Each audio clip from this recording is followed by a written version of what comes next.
Channel, आपका new diamond channel में स्वागत है। आज जो हम चलेंगे टेंस के बारे में जानकारी ले लें। हम टेंस को मैंने एक चार्ट के द्वारा दर्शाया हूँ और इस दर्शाने से ये मेरा मतलब है कि आप टेंस जो है सभी आसानी से आप देख सकते हैं। टेंस तीन प्रकार के होते हैं। Present tense, past tense, future tense. तो टाइम और वर्क का कॉम्बिनेशन टेंस होता है। टाइम और वर्क का कॉम्बिनेशन टेंस होता है। अब चलते हैं टेंस में। प्रेजेंट, पास्ट, फ्यूचर सभी का चार पार्ट होते हैं। प्रेजेंट का भी 4 पार्ट, पास्ट का भी और फ्यूचर का 4, मतलब 12 टेंस पढ़िए, आपको अंग्रेजी अनुवाद बनाने में आसानी होंगे। तो पहला चलते हैं सिंपल या इंडेफिनिट प्रेजेंट टेंस कहेंगे। दूसरा कंटिन्यूअस प्रेजेंट टेंस। तीसरा परफेक्ट प्रेजेंट टेंस। उसके बाद परफेक्ट कंटिन्यूअस प्रेजेंट टेंस। फिर से मिला लें। पास्ट में आते हैं past indefinite tense, past continuous tense, past perfect tense, past perfect continuous tense. इसी तरह आप आगे भी देख सकते हैं। प्रेजेंट टेंस कैसे होता है? मैं जाता हूँ, पास्ट में जाता था, और फ्यूचर टेंस में मैं जाऊंगा। मैं वीडियो को इसलिए फास्ट बना रहा हूँ कि कम समय में आप लोग ज़्यादा समझ सकते हैं। तो चलते हैं सिंपल प्रेजेंट टेंस या इंडेफिनिट प्रेजेंट टेंस से पास्ट फ्यूचर तीनों के बारे में जानकारी लेते हैं। जिस वाक्य के अंत में ता है, ती है, ते हैं, रहे, उसे प्रेजेंट इंडेफिनिट टेंस कहते हैं। आ, ई, ए, ता, था, ते थी, ती थी, रहे, उसे पास्ट इंडेफिनिट टेंस कहेंगे। गा, जिस वाक्य के अंत में गा, गे, गी रहे, उसे फ्यूचर इंडेफिनिट टेंस कहते हैं। अब हेल्पिंग वर्ब के बारे में जानते हैं। हेल्पिंग वर्ब को हम प्रेजेंट सिंपल प्रेजेंट टेंस में हम देखेंगे डू या डज का प्रयोग होगा, पास्ट में डिड का प्रयोग होगा, और फ्यूचर में आपको विल या सेल का प्रयोग होगा। अब चलते हैं, स्ट्रक्चर भी मैंने बना चुका हूं, तो स्ट्रक्चर देखिए।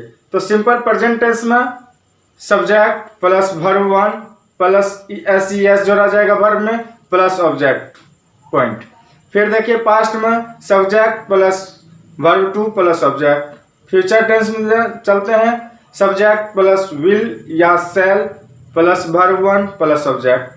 आप ये स्ट्रक्चर के साथ साथ तीनों प्रेजेंट, पास्ट, फ्यूचर का जो है, तीनों का जो है आप लोग हेल्पिंग वर्ब जिस वाक्य का अंत में ता है, ते ही लगे रहे, वो और स्ट्रक्चर तीनों हो गया। वर्ब फॉर्म होता है 5, जैसे वर्ब 1 गो, वर्ब 2 वेंट, वर्ब 3 गॉन, और वर्ब 4 गोइंग, और वर्ब 5 गोज। सब्जेक्ट तो लेना ही पड़ेगा, आई, you, they, he, C, it, ये आप 6 सब्जेक्ट भी ले सकते हैं। अब चलते हैं कंटिन्यूअस प्रेजेंट, पास्ट, फ्यूचर में। कंटिन्यूअस में चलते हैं प्रेजेंट कंटिन्यूअस जिस वाक्य के अंत में रहा है, रही है, रहे हैं, रहे, तो समझ जाइए कि प्रेजेंट कंटिन्यूअस टेंस है। जिस वाक्य के अंत में रहा था, रही थी, रहे थे होंगे, वे पास्ट कंटिन्यूअस टेंस होंगे। जिस वाक्य के अंत में रहा होगा, रही होगी, रहे होंगे होगा, उसे फ्यूचर कंटिन्यूअस टेंस कहेंगे। अब हेल्पिंग वर्ब में चलते हैं। प्रेजेंट कंटिन्यूअस हेल्पिंग वर्ब होगा इज या एम या आर का प्रयोग होगा। पास्ट कंटिन्यूअस टेंस में होगा वाज या वेयर का प्रयोग होगा, और फ्यूचर में होगा विल, वी या सेल भी का प्रयोग होगा। अब चलते हैं प्रेजेंट कंटिन्यूअस का स्ट्रक्चर बना लेते हैं हम लोग। तो चलते हैं, सबसे पहला हम लेंगे सब्जेक्ट प्लस इज या एम या are plus verb 1 plus ING, verb 1 में आईएनजी जोड़ना है, प्लस ऑब्जेक्ट प्लस डॉट, मतलब पॉइंट। फिर देखिए पास्ट कंटिन्यूअस टेंस में सब्जेक्ट प्लस विल या सेल प्लस बी का प्रयोग करेंगे, प्लस वर्ब 1 उसमें आईएनजी जोड़ा जाएगा, प्लस आईएनजी प्लस ऑब्जेक्ट। ये आपका कंटिन्यूअस प्रेजेंट, पास्ट, फ्यूचर का है। पीछे आप देख चुके हैं, प्रेजेंट में, पास्ट में, फ्यूचर में सब देख लिए। टेंस 12 होते हैं। टेंस 12 का 4 टाइप्स के सेंटेंस बनेंगे, जैसे पॉजिटिव फॉर्म से बनेंगे, निगेटिव फॉर्म बनेंगे, इंट्रोगेटिव फॉर्म बनेंगे, इंट्रोगेटिव नेगेटिव फॉर्म बनेंगे। अब ये टोटल 12 का जो है आपको एक बार में 288 सेंटेंस बनेंगे, वाक्य बनेंगे, जो मैं अगला वीडियो में दूंगा, और वो आप आसानी से फटाफट उसको अनुवाद कर सकते हैं, आप आराम से देख सकते हैं। तो चलते हैं आगे। प्रेजेंट पास्ट और फ्यूचर में परफेक्ट टेंस में। तो परफेक्ट टेंस में चलते हैं। तो परफेक्ट में जिस वाक्य अंत में चुका है, चुकी हैं, चुके हैं रहे, उसे प्रेजेंट परफेक्ट टेंस कहते हैं। जिस वाक्य अंत में चुका था, चुकी थी, चुके थे रहे, उसे हम पास्ट परफेक्ट टेंस कहेंगे। जिस वाक्य अंत में चुका होगा, चुकी होगी, चुके होंगे होगा, उसे फ्यूचर परफेक्ट टेंस कहते हैं। अब चलते हैं हेल्पिंग वर्ब का प्रयोग। हैज या हैव का प्रयोग होगा प्रेजेंट परफेक्ट टेंस में। तो प्रेजेंट परफेक्ट में होगा हैज या हैव का प्रयोग, पास्ट में होगा, पास्ट परफेक्ट में होगा हैड का प्रयोग, और फ्यूचर परफेक्ट टेंस में होगा विल हैव या शैल हैव का प्रयोग। अब स्ट्रक्चर बना लेते हैं। तो प्रेजेंट परफेक्ट का स्ट्रक्चर देख रहे हैं आप, सब्जेक्ट प्लस हैज या हैव प्लस वर्ब का तीसरा फॉर्म होगा वर्ब 3 प्लस ऑब्जेक्ट। सब्जेक्ट, फिर पास्ट परफेक्ट में चलते हैं, subject plus had plus verb 3 का प्रयोग होगा वर्ब 3 प्लस ऑब्जेक्ट। अब फ्यूचर परफेक्ट में चलेंगे, सब्जेक्ट प्लस विल या सेल प्लस हैव का प्रयोग होगा और फॉर्म वर्ब 3 लगेगा प्लस ऑब्जेक्ट होंगे। तो ये आपका परफेक्ट, प्रेजेंट, पास्ट, फ्यूचर का था। पीछे आप लोग सिंपल इंडेफिनिट का देख लिए हैं, कंटिन्यूअस का देख लिए हैं, परफेक्ट का देख लिए हैं। अब हम चलेंगे प्रेजेंट, पास्ट, फ्यूचर का कंटिन्यूअस टेंस में। किस में चलेंगे? कंटिन्यूअस टेंस में चलेंगे। मैं आपको बार बार बोलना चाह रहा हूँ, ये जो सिर्फ चार्ट के माध्यम से हम आपको याद करने के लिए प्रयास किए हैं कि चार्ट के माध्यम से 12 टेंस का जो है काम करके हम दे दिए हैं। इसके आगे जो है अब जो देंगे हम वाक्य का नियम देंगे, वाक्य का स्ट्रक्चर देंगे और 288 स्ट्रक्चर मिलेंगे आपको बहुत जल्द ही वीडियो में। चलते हैं और आगे। परफेक्ट का अर्थ यह है कि काम पूरा हो गया। मैंने खा लिया जैसे होगा, जैसे मैंने खा लिया, ये परफेक्ट का अर्थ बता रहा। अब चलेंगे परफेक्ट कंटिन्यूअस में चलने के लिए तैयार हैं। तो परफेक्ट कंटिन्यूअस का अर्थ हुआ परफेक्ट मतलब काम पूरा भी हो गया और कंटिन्यूअस मतलब चल भी रहा है। तो दोनों का प्रयोग किया जा रहा है। तो हम चलेंगे कंटिन्यूअस परफेक्ट टेंस में। तो प्रेजेंट, पास्ट और फ्यूचर में चलते हैं। तो प्रेजेंट, पास्ट, फ्यूचर का परफेक्ट कंटिन्यूअस टेंस में क्या सब होगा, सो हम बोलना देना चाह रहे हैं, आप लोग को बोलना चाह रहे हैं।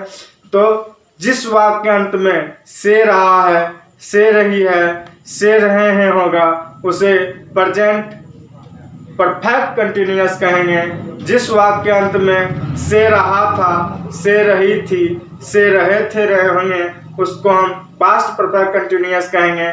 और आगे जो है फ्यूचर में चलेंगे, से रहा होगा, से रही होगी, से रहे होंगे होगा, तो परफेक्ट कंटिन्यूअस ही होंगे। आप समझ जाइएगा, इसका अर्थ हो गया फ्यूचर परफेक्ट कंटिन्यूअस। इसका हेल्पिंग वर्ब थोड़ा जान लें, हैज बीन या have been present perfect continuous में होगा और पास्ट परफेक्ट कंटिन्यूअस में हैड बीन का प्रयोग होगा और फ्यूचर परफेक्ट कंटिन्यूअस में विल हैव बीन या शैल हैव बीन का प्रयोग होगा। अब स्ट्रक्चर भी बना लिया जाए। सब्जेक्ट प्लस हैज या हैव प्लस बीन लगेगा, वर्ब का फर्स्ट फॉर्म लगेगा, उसमें आईएनजी जुड़ेगा प्लस आईएनजी होगा, प्लस ऑब्जेक्ट होगा, सेंस या फोर का उपयोग होगा। अब चल प्लस अदर वर्ड होंगे। तो अब चलते हैं दूसरा पास्ट परफेक्ट कंटिन्यूअस टेंस में। Subject plus had been plus verb का पहला फॉर्म होगा, उसमें आईएनजी लगेगा।